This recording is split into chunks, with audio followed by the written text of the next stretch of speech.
I'm very excited about this card. This card. Yes, because the Magician card here. Can we? Yeah, This. because the Magician is the card of the year for 2026. Ah. And I'm very excited about that because it's all about manifesting all your dreams.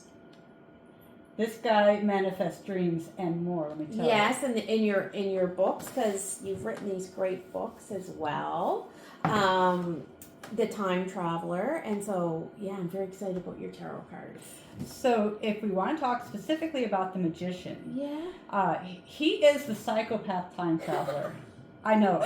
Or the monster of time. He's got some lovely nicknames, none of which does he use himself. And you see him here holding a pair of rusty scissors. Yes. And that would be like his wand. Okay. But the nicknames he's gotten are from Jamie Poole. That's how she perceives him. The monster of time, because she says that he traipses across history, dangling scissors precariously, as if he doesn't care how he manipulates time with those scissors. Because in some way, as the Magician, he is altering and manipulating time to his specifications.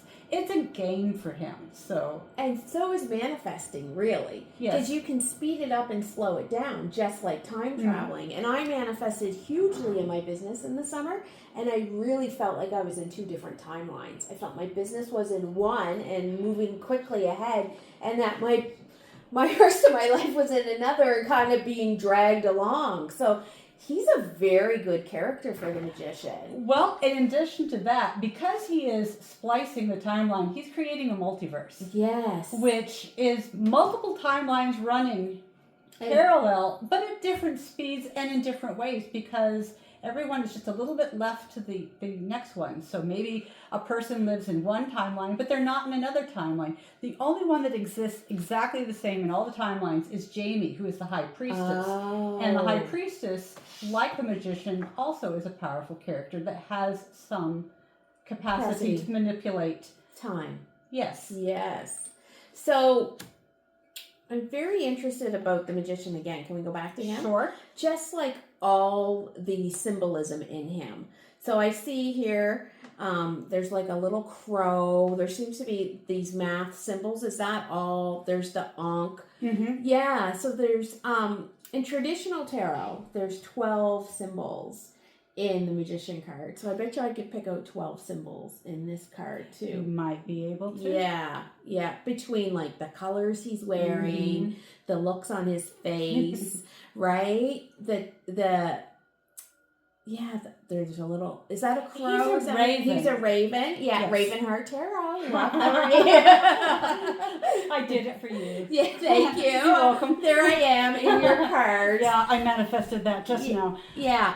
And so, what made you want to create a tarot deck from your books? Did it just seem like a natural progression, or? We have to start with the Fool, because everything is a new beginning. Yes. So even though I've written, this is the 8th book, that this character really presents himself and gets to speak his own voice, he's speaking as an older man reflecting back on life. And he says, I was such a fool. And then he just starts talking about his life, and he's flipping every single card as he's just talking about his life. And so he's basically writing the tarot deck for me, and it's like, I just need to sit back and just let him do the work. And that's basically, he had gotten through much of the major arcana before I had to take over and work with him. Oh, it's like you channeled him. I did. Yes. I really How powerful is that? Well, that's what I thought, because he had done this in the story and was telling his story through tarot. It's like, everybody should be able to do this, and I wanted to give everybody the ability to do that, and so I just went on with it at that point and created the rest of the deck for him. And look at him. He looks like a soldier. He is. From the World Wars. Yes. And he looks like he's got poppies from Flanders Fields. He does. He does. He's been to Egypt. So he's been to Africa. Yes. Yeah, he's got his map. And so the thing I love about the Fool is the Fool tells us that we can always start a new journey, right? And that, For non-tarot people, the Fool does not mean you're foolish or you're not in your right mind. It means that you're naive enough to start a new journey. Kind of like you with these cards, right? I am the fool today. And that's really how he is talking about himself, because he's not saying I'm an idiot, but I was just so unprepared and unaware. And that's why he's now the older voice in the book, telling his story and just saying, this is how I progressed and learned, and you can too. Yeah, so think about that. Think about when you're scared to start something, think about like, just be naive and go ahead and do it, right? Just take that leap of faith. And right? and you can see he is leaping into the vortex, Yeah. into the timelines, the multiverse. And that's life. Because we all live on different timelines. I firmly believe it. Yeah. And we've all been in situations where time is just gone. Like, I was reading tarot a few weeks ago at a retreat, and the lady that was hosting the retreat, she said, oh my gosh, I'm going to have to pay you extra because you've been here an hour and a half extra. And I was like, I have? I thought it was only there like 45 minutes because I was just in the flow. But then I remember in high school looking at my watch going, it's 5 to 2. It's still 5 to 2. Why is it still 5 to 2? Right? Because that timeline was really slow for me. But so we all live in multiple timelines, and we can all jump timelines. And just because we're going this way right now doesn't mean we can't alter our path. Exactly. And I think these cards are altering your path because you've gone from an author of novels to an author of tarot. Right. Yeah. And as you're interpreting these things, and you've never read any of the books. No. So that just shows, and what I've been trying to explain is that tarot tells a story one way, books tell a story in another way, and you certainly can enjoy both, but you don't have to. If you just want to practice tarot, you certainly can. And tarot is a storyteller. It is. It tells the story of your soul. But it's whether you want to hear it or not. But it is a non-linear story, whereas a book is a linear story. That is what is the only difference. Yeah. Really. And so I love your images. I'm going to show this card, the Empress. Look at the Garfield chart. I love that. Oh, and look at the back of the cards. Can you tell me about the back of the cards? The back of the card is beautiful, and the back of the cards aren't always as beautiful on tarot, but it's the city bridge, and a bridge is like connecting two different things. So it's our city bridge. It is Lumen the Sword, which is the time travel device that allows Jamie to step outside of time and go between the different timelines or the multiverse.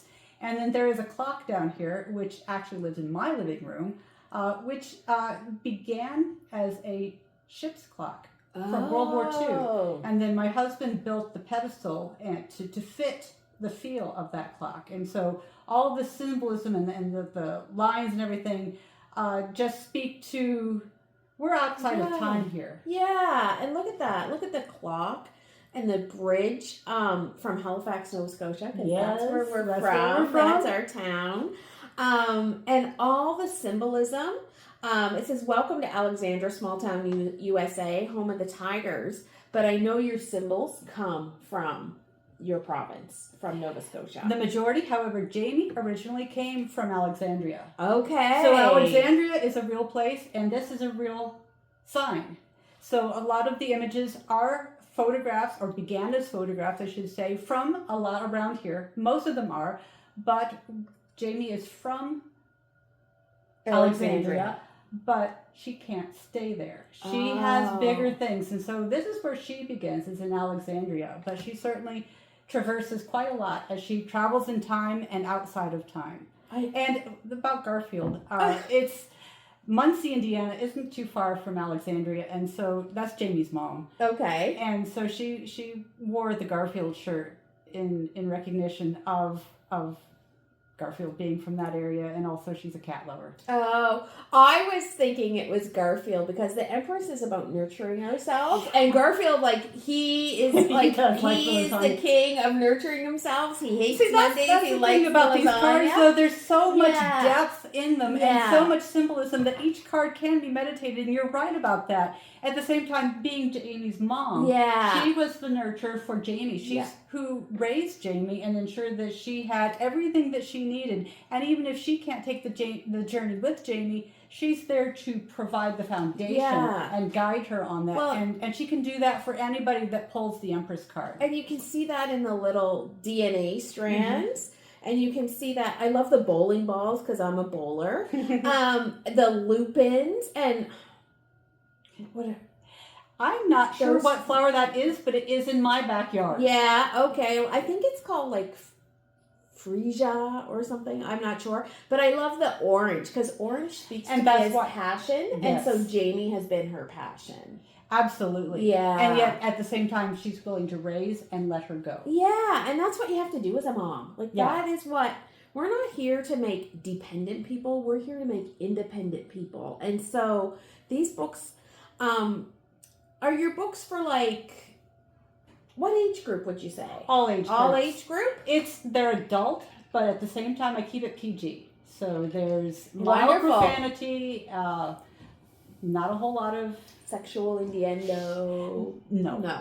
I mean, we have boyfriends and girlfriends and all of that, but that is not the focus. It's not a romance story. Okay, that's interesting. I have a friend that's looking for new books for her daughter. I'm wondering, I'm going to send your name along to her. Okay. And for anybody that buys the tarot deck, I'm autographing anything and everything that they want to purchase. Yeah. Oh, that's lovely. And so this isn't available yet, though. Not until May of 2026. That is the goal, to have them ready to ship in May of 2026. May 26 would be a very auspicious day. We'll do that. Okay, thank you for committing me to that. That would be a very auspicious day. We just dropped that here. 26th, I just thought of it, on the 26th, and that is my son's birthday. So, my youngest, and he won't be 26, he'll be 21, but it would have been great if he was going to be 26. And all those 26s all in a row. But yeah, that's enough. Yeah, but if you can when you get those days, that is like fabulous, right? It really is an auspicious day. And you got to think, like 26 of the 26, it's only going to happen 12 times in our lifetime because it's going to happen once a month. And so then it's going to be gone. That day it's going to be gone. So that is a great manifesting day. What a great day to buy a tarot deck.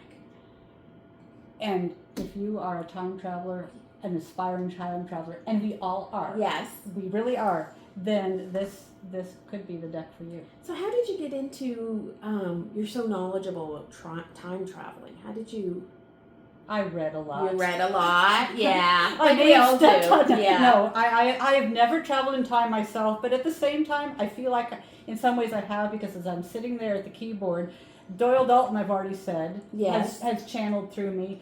But there are other characters in here, and I would have to go find her, so I'm not going to do that right now. But there are others that I have realized are quietly tapping me on the shoulder and saying, that way. Yeah. And they're guiding me. And so I think there has been a lot of discoveries and channeling to help bring this together. And perhaps putting them in the tarot deck does them honor that way too. Yeah, that's wonderful. I think we are time travelers. Not in the Hollywood media sense. There, like I've said before, there are no time machines. Yeah. None of these people travel in time using time machines. It's something like Star Trek. No. There's no beaming me up. Jamie has a sword that exists outside of time. We don't know how Tristan travels in time. We don't. I have started talking about how some of the others, he uses the essence of the woman, there's an alabaster statue, holding the sword. Each woman who has borne Lumen throughout history has an alabaster statue created of them. There's a hall where they are kept, and it's an honorary place. And there's a bit of mythology that I have built on existing mythology with the white woman.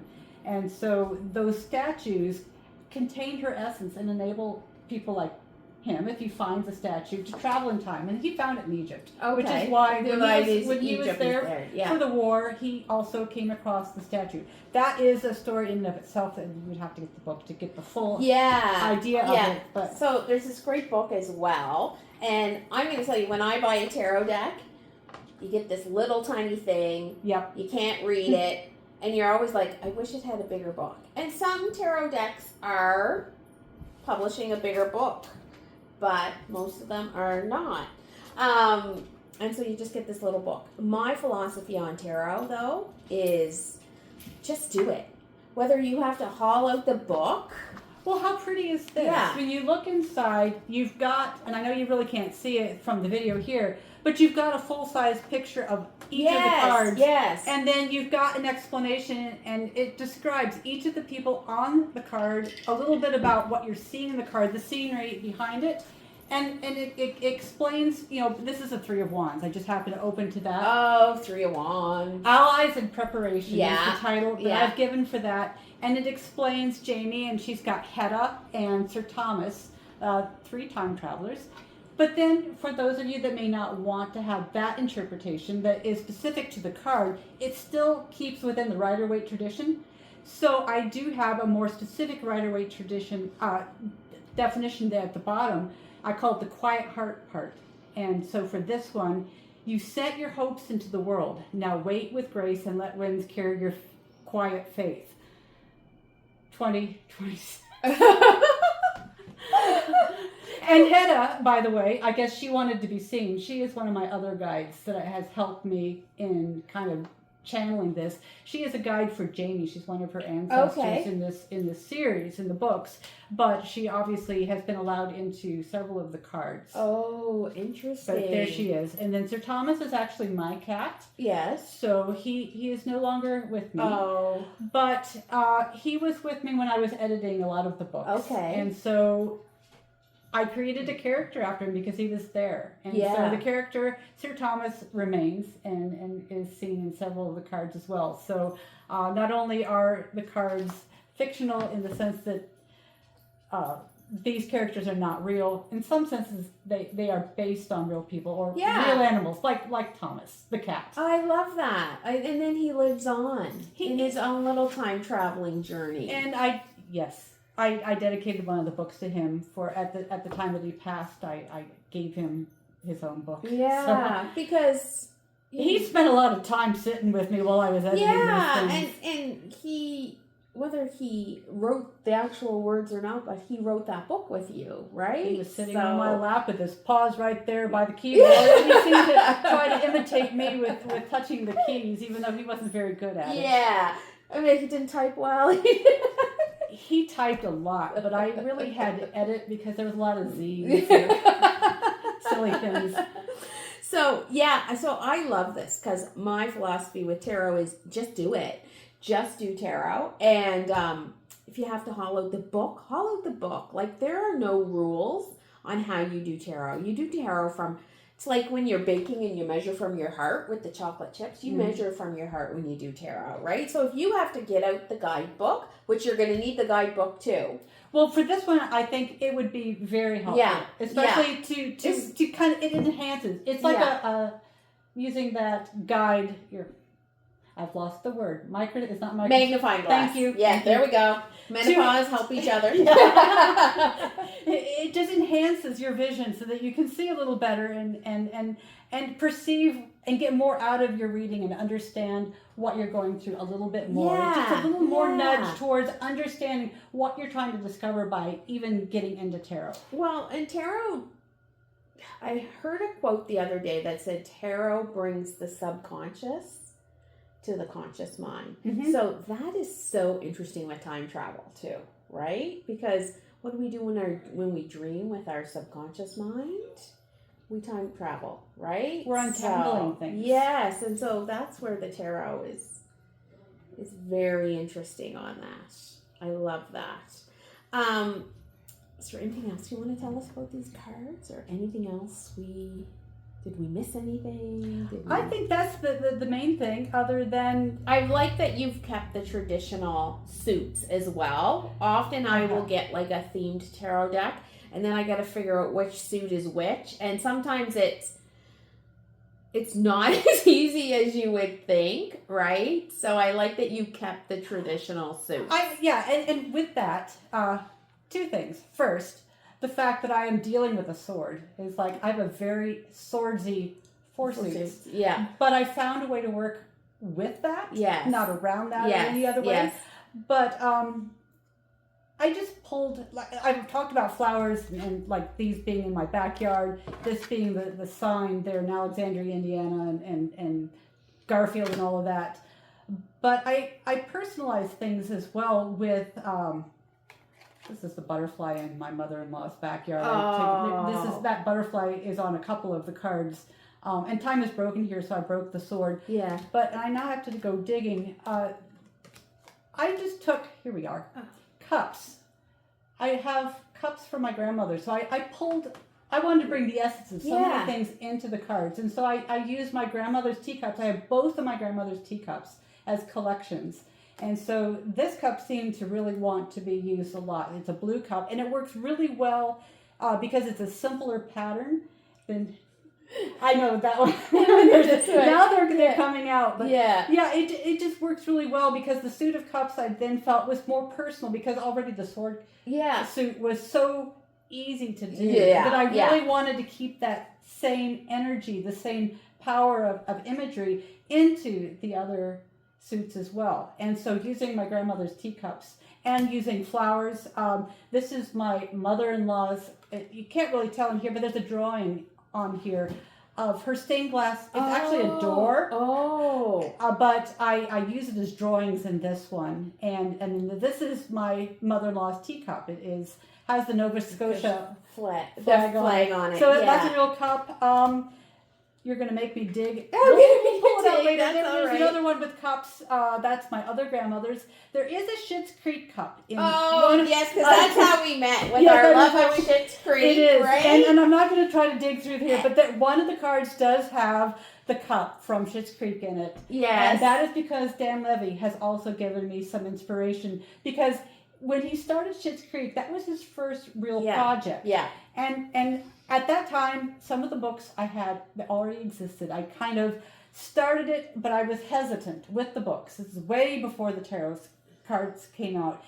And seeing him step out there into Schitt's Creek and do his thing, and then watch that show become what it is today. Yes. Then I wanted to bring that energy into the cards as well. And so amongst my grandmother's 100-and-some-year-old teacups that are dainty and lovely and everything a grandmother's teacup should be, there is a Schitt's Creek teacup. And perhaps the fact that you don't see it here, you got to find it. And who would have thought that a TV show would bring us together and then do this together? Like, isn't time interesting and travel interesting and life interesting? Because, because we would never have known if it hadn't been for that cup.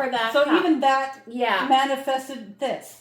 Yeah, and so life, I really feel time and life and the universe lays things before you and puts your pieces in the puzzle before you even know. And then you have to assemble them and line them up in some kind of reading so that it makes sense to you. But if the universe is already saying, aha, I've already set the course for you, you just have to figure out where you're going. Figure it out. And because lots of things happen in your life that way, right? Like, but a TV show, and then we met through Louise, and she gave us the cups, remember? Yeah, which is why I started working on and kind of storyboarding. And when you... Or mood boarding, as they talked about in Schitt's Creek. But trying to get that, it's like, I got to put the cups. And so I brought all the cups down and started photographing them, and it's like, well, I need to add that one too. Yes, and I wasn't reading tarot then either. No, you weren't. Neither was I. Not publicly. Very privately. Very within my own. Yeah, I was worried that somebody would tell me I was doing it wrong, and but tarot is very personal.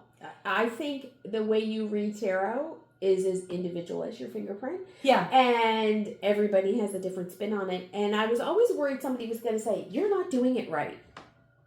Don't worry about that. Nobody has ever said that to me. Nobody. You know, we all read it differently. We all bring a different perspective, people. Right? Exactly. We're all different people. And so we're all going to see something different in this card. And that's the whole idea. Even though there is a Rider-Waite, I've already said I keep to the Rider-Waite tradition. That's the one that most people are familiar with. But it also says in many of the books that I've read on tarot that you can go off script. If this compels you, you have an aha moment that is nothing related to the Seven of Cups, which is what this card is. then that's, your gut feeling is what you should go with. Yeah. And so you said about you brought the cups down and you took pictures. Like, how did you create the actual card? Did you take pictures and then do the images? Like, how did that, like, because this is so much work. I can't fathom thinking of all the detail of digital art. Yes. I did start with photographs. This is a very basic thing. So I always say from camera to Canva. So there is a lot of photoshopping. I photoshopped this one a lot. That's Grand Pré right there, which is a UNESCO site that is located, I know you can't see this very well, but it is a UNESCO site not too far from here. And I wanted to pick up the energy of that area, which is why I picked that. Yeah. But I was very selective with the images that I picked. But then I did digitize it on my computer and some photoshopping.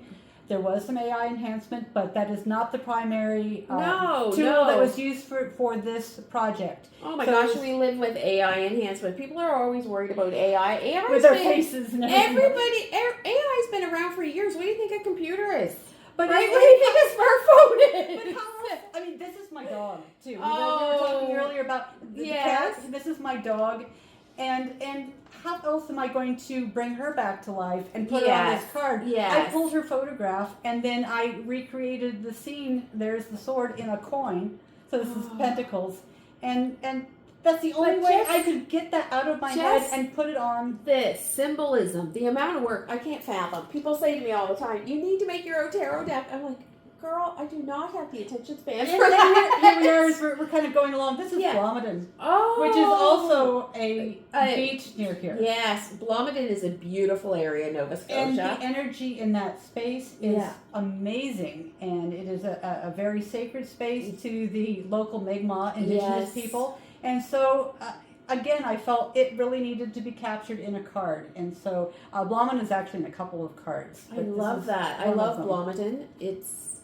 It's so picturesque. There's such an energy and a vibe there. And what a great place for the Four of Swords, though, because that's where you need to rest and take care of yourself, right? He not passed after out your sleeping? battle. Yes. After the Three of Swords, where your heart's been broken and stabbed. You need to have your rest, right? And your recovery. And so what a great place to put that image. Like, I feel like you've thought of every detail, and I don't know how you've done it because... I had help. I had Sir Thomas whispering on the keyboard. Yes. I had Doyle Dalton, who did a lot of the heavy lifting. He didn't think about Blomidon, but I think, in my mind, he has traveled with me as I've been working on creating the story, as I've gone to these places, and I have a cover of one of the books in Blomidon, too, with the sneakers, Jamie's sneakers. And so it's just pulling all that imagery that is right in front of me. Yeah, it's just so detailed, just like the Rider-Waite.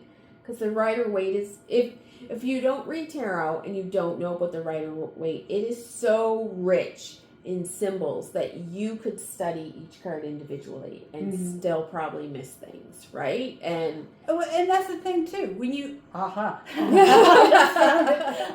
when you look at this card today, and I just picked up a random card, the King of Swords, and he is a man with a turban who is holding two swords, upside down and right side up. And that's probably the best way even to explain it. I look at this card today, I have one interpretation. I look at it tomorrow, I'm in a different state of mind at that point, and I'm going to interpret it differently. And I just found the Schitt's Creek.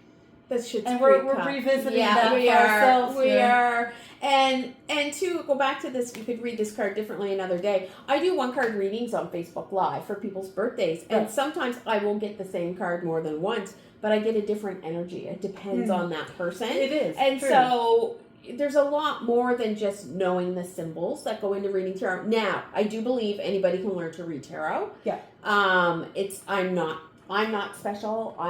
But you have to want to do it, right? It has to be your passion. Like, I could learn to do this, but I am not going to, because I'm going to leave it to the expert here who knows what she's doing, right? I don't have a clue.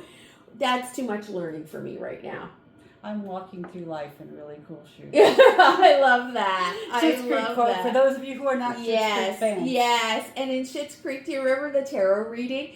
And Twyla did it for Alexis and Ted. Yes. And they were going to be crying, and everybody was going to be dressed in black, and there was going to be a boat. There was a sinking. Yeah. There was a lot of terrible things. Nothing good about that reading. It was so funny because afterwards they said something about the tarot reading in another scene, and Twyla goes, "Yeah, I was missing a bunch of those cards."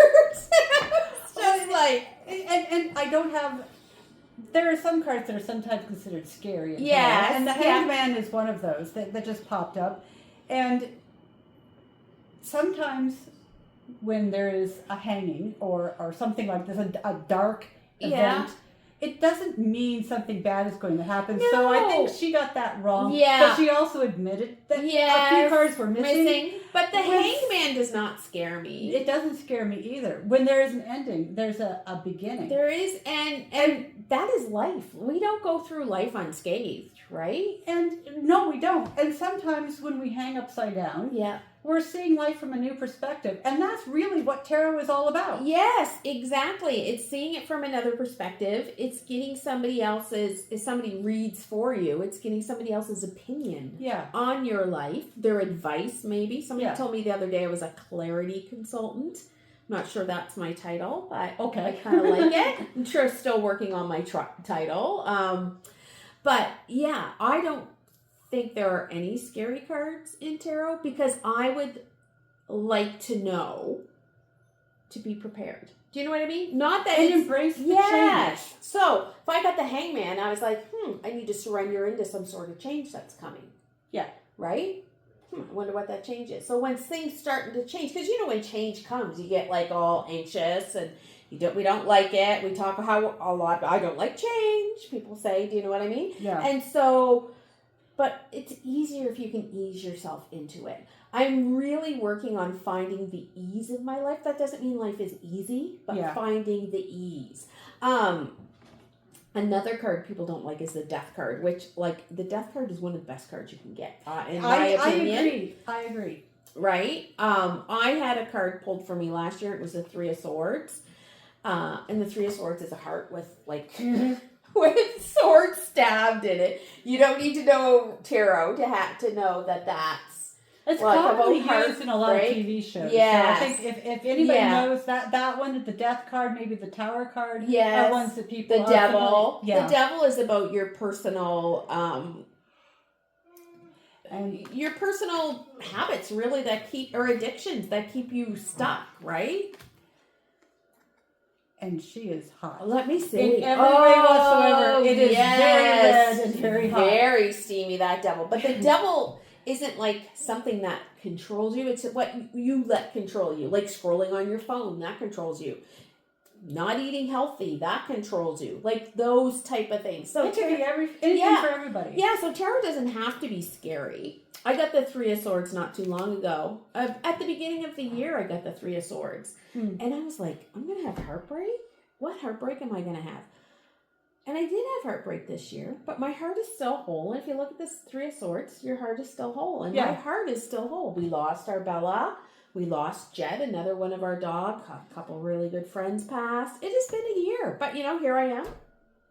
You know what, though? Their story continues. Yes. And so, like, Sir Thomas passed my cat, but he still is remembered. Still here. His story is not over yet.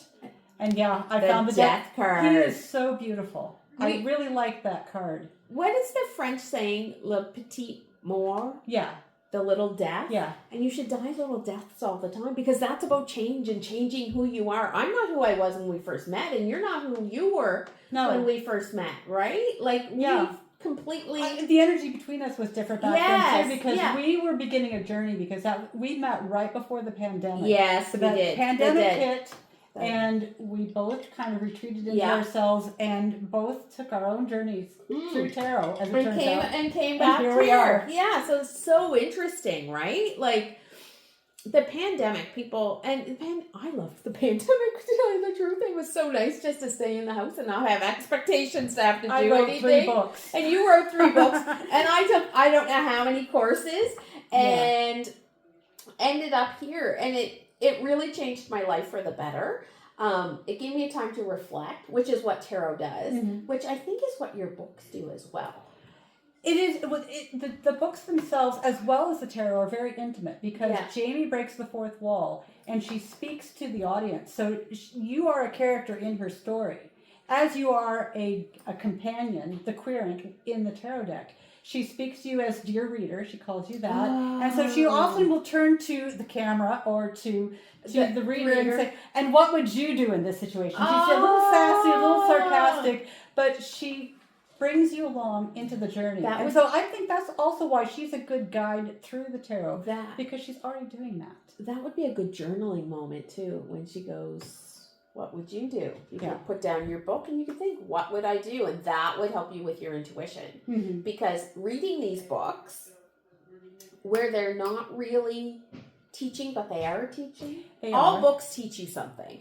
But it's not like a personal growth book. It's not like, let them it's her personal growth, and so you're seeing her grow and become what she becomes. When you read, it helps you grow your intuition. When you do anything creatively, that grows your intuition. And we think, you've seen these lovely cards that Ellen has made, and you're probably thinking, I can make some lovely cards, and I have to do that. No, just draw them on a piece of paper. Paper and pen, you're being creative, right? You don't have to go into this. This is like huge detail. This is a passion project. This is a project beyond anything, and they are so beautiful. Thank you. Yeah. Thank you very much. Yes. A lot of work, a lot of late nights. I can't wait till May 26th when I get my set and I can use them in my practice. I will be happy to drive one out to you and present it to you. I don't know. They don't have in a Schitt's Creek cup. In a Schitt's Creek cup. Every year my mother asks, what's that motel tree on your Christmas tree? Because I have the Schitt's Creek motel Christmas ornament. Yeah, it's so funny. Do you want to head downstairs and we sure can. Yeah. All right. So thank you very much for listening to this, and we will have another segment in another video. Thank you.